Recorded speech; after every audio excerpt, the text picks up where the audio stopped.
Mario's making his way across the world, chasing down baddies and saving the day in the Paper Mario, the 1,000-Year Door game. Available May 23rd on the Nintendo Switch system. Yeah, I'm long overdue for this, aren't I?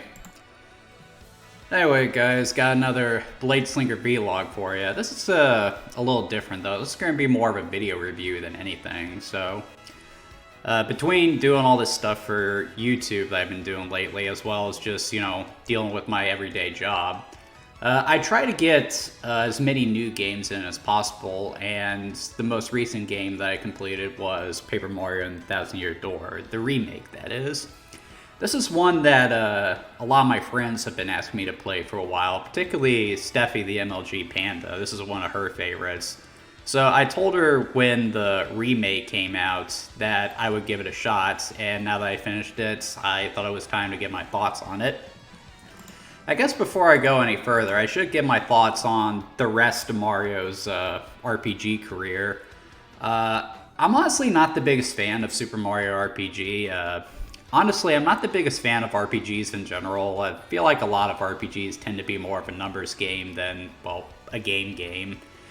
So a basic-ass RPG like Super Mario RPG just wasn't going to do it for me, but that's more to do with my natural bias towards the genre than anything.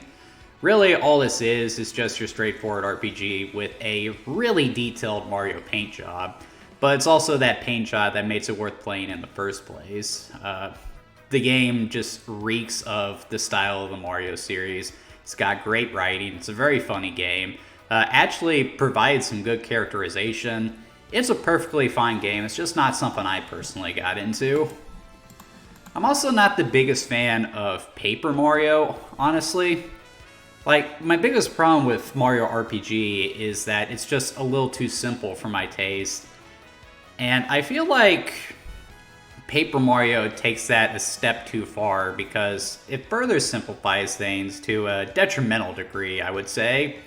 Again, it's still a decent game, but the RPGs I played, this one definitely ranks towards the bottom of my list. And, yeah, it just didn't do it for me. However, I am a really big fan of the Mario and Luigi series. So, Mario & Luigi Superstar Saga, to me, is the first Mario RPG to really get it right. I've always said that Mario & Luigi is more of a Mario RPG, whereas Paper Mario and Super Mario RPG is more of an RPG about Mario, if that makes sense. Like, this game actually, incorporates, what Mario is all about, and that's the childlike movements of the character that Miyamoto was always trying to capture. And I think the combat system, how you use timing to dodge attacks in addition to, actually performing attacks, all that is present in the previous Mario RPGs, I feel was perfected in Mario and Luigi. Those are the only 3 Mario RPGs I had played prior to playing Paper Mario and the 1,000-Year Door. I haven't played Brothers in Time or Bowser's Inside Story, or actually I think that's it, aside from Super Paper Mario, which I don't think is an RPG, is it? But, so, the 1,000-Year Door actually the remake that is, came out at a very opportune time because this was the next Mario RPG on my list, and it was also one that had gotten super expensive. This game was originally released on the GameCube, and due to piss poor marketing on Nintendo's part, the game didn't sell terribly well, so copies of the game have gotten really expensive these days. So it was nice that Nintendo put out this remaster of the game so that I could actually play it and get an idea of what it's about without having to break the bank. And I'm happy to say I definitely like this one a lot more than the original Paper Mario, but I still have a lot of the same issues I have with the original Paper Mario. So what the 1,000-Year Door is about is Princess Peach, who I guess is on some kind of a ambassador tour or something, is traveling through a town called Rogueport and comes into possession of a map that will lead to a mysterious treasure. She contacts Mario and invites him to the island to help her look for it.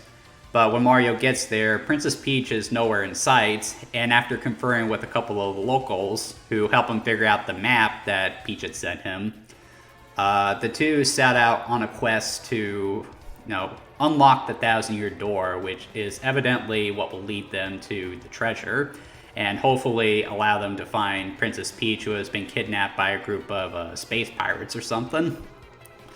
The plot of Paper Mario in Thousand-Year Door is honestly the best part.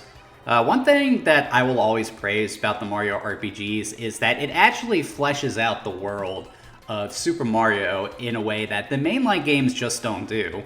They actually make proper characters out of Luigi, Peach, Bowser, and all the different species that exist within the world of Mario. And it also helps that the game embraces its cartoony nature, though the plots can get pretty serious, world-ending threats and all that stuff.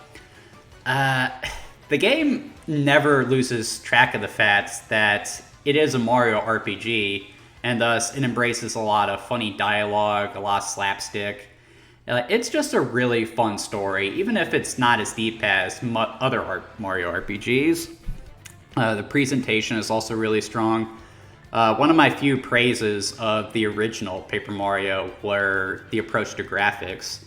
The paper aesthetic of the game, like where everything is supposed to look like a pop-up in a storybook or something, I thought was a really clever way of, being able to get the detail of 2D graphics of the time, while also still technically making the game 3D, getting past that bias that people had towards 2D games at the time. And Paper Mario and the Thousand-Year Door definitely takes that to the next level with its graphics. Like, the amount of detail in this game is just outrageous, and it can be downright beautiful at times. There was one section of the game, that section where you're going through like that tree dealing with all those little critters. Like the area beforehand with all the detailing on the floor that reflected in the lights. I mean, that stuff was just gorgeous, dude. Great music too. The sound effects are a little unsatisfying, I would say. But I would still say it's a very well put together game. And from what I've seen, the game isn't too different from its GameCube counterpart either. So, I don't see any harm in playing this version of the game over the GameCube version, because it's not like the graphics are that far off. As for the gameplay itself, like I said, my biggest problem with Paper Mario was that it just simplified the mechanics of an RPG down a little too much. Now, when it comes to RPGs, I typically prefer mechanics that are very simple, but have a lot of complexity to them. And the example I always point to is something like the Pokemon series. Everyone understands that the different typing in Pokemon, they all have their own strengths and weaknesses.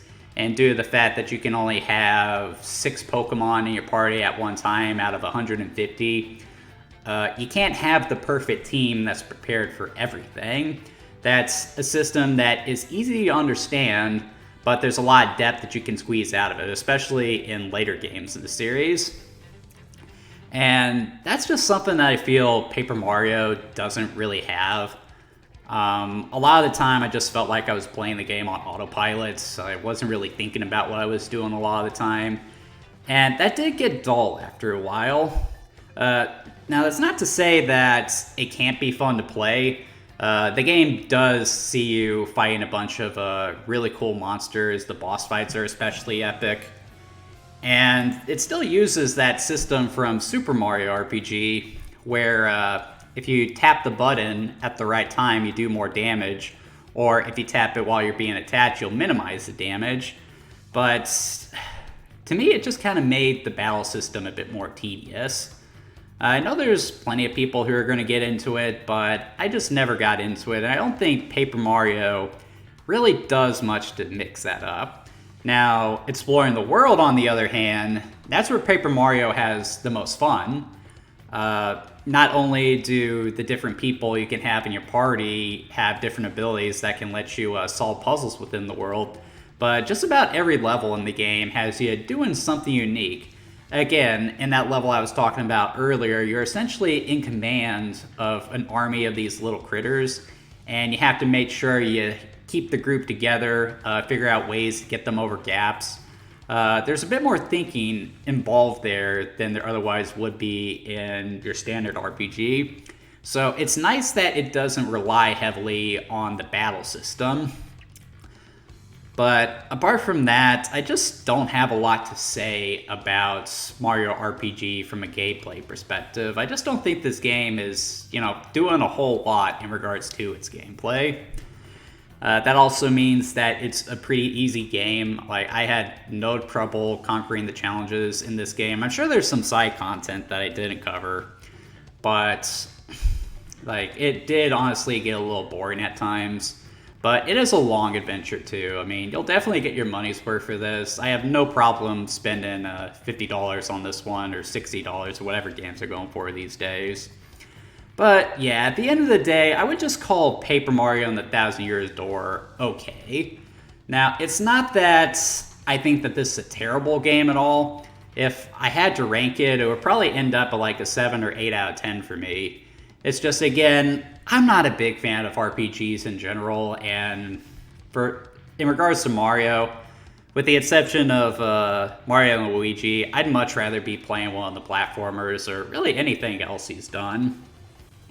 So if you're a big fan of RPGs and really love Mario, you'll definitely find something to enjoy here, but if not, there are better games you can play on the Nintendo Switch. But anyway, that's going to do it for this video, guys. Tune in next time as we look at something else.